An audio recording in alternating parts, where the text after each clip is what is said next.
Have you ever looked around your space and thought, why can't I just get rid of this stuff? Why does every object feel like it's holding a piece of me hostage? You're not just keeping things, you're holding onto pain. This isn't about mess, it's about trauma. And if you experience narcissistic abuse, this clutter, this overwhelming mess is not your fault. It's your brain way of trying to protect you. Today, we're going to break down exactly why clutter becomes a trauma response, and more importantly, how you can finally break free. For years, Abby kept a t-shirt, not because she loved it, but because of who she was when she wore it. Before the manipulation, before the gaslighting, before she started losing herself in the cycle of narcissistic abuse. That's exactly it. When you've been through narcissistic abuse, clutter becomes more than just stuff. It's tied to memories, identity, and even a sense of safety. You know, psychologists call this a trauma attachment. When someone manipulates you, controls you, or makes you question your reality, your nervous system holds onto anything familiar, objects, clothes, even junk mail, because letting go feels like losing control all over again. We want you to pause for a second and think, what's one item you know you should let go of, but you just can't? Let us know in the comment. And if this is resonating with you, stay with us because in the next few minutes, we're going to walk you through how to release the clutter without guilt, without fear, and without shame. Abby's story is one we hear all too often.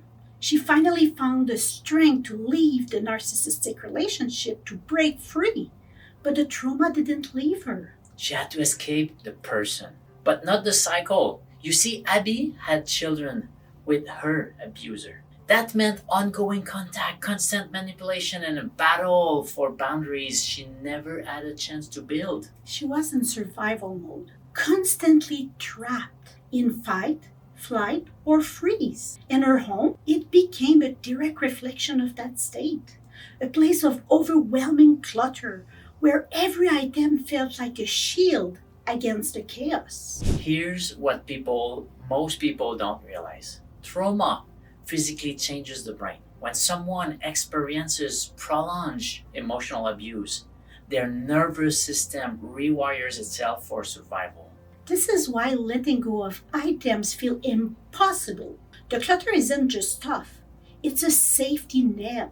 Each item represents a piece of control, a memory, or even a false sense of protection against further pain. Your brain is telling you, if I throw this away, I might regret it. What if I need it later? What if I'm making a mistake? It's the same mental trap the abuser used, keeping you frozen in indecision, second guessing every move. But here's the thing, Abby didn't stay trapped. She took time, therapy, and self-compassion in an incredible community. When she joined the Doers Academy, everything changed. With guidance and accountability, she learned to take her power back, to set boundaries, not just with her ex, but her own trauma. Abby can breathe.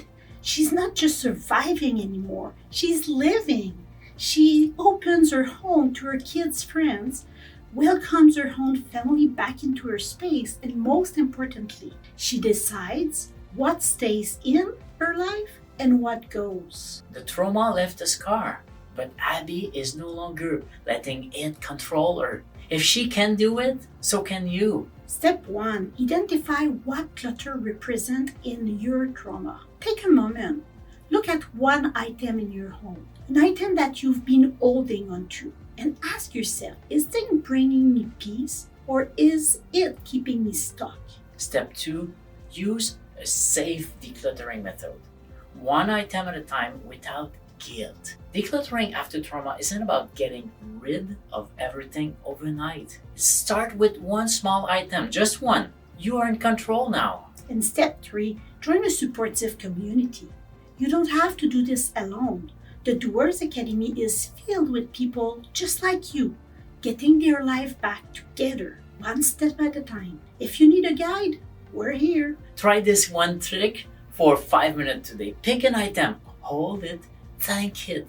And if it no longer serves you, let it go. Just 5 minutes and see how different you feel. You feel clutter is holding you back from healing? Tell us in the comment. We read every single one. And if you watch us this far, comment trauma breakthrough. In our next video, we reveal how trauma keeps you from decluttering and how to finally break the cycle. See you there.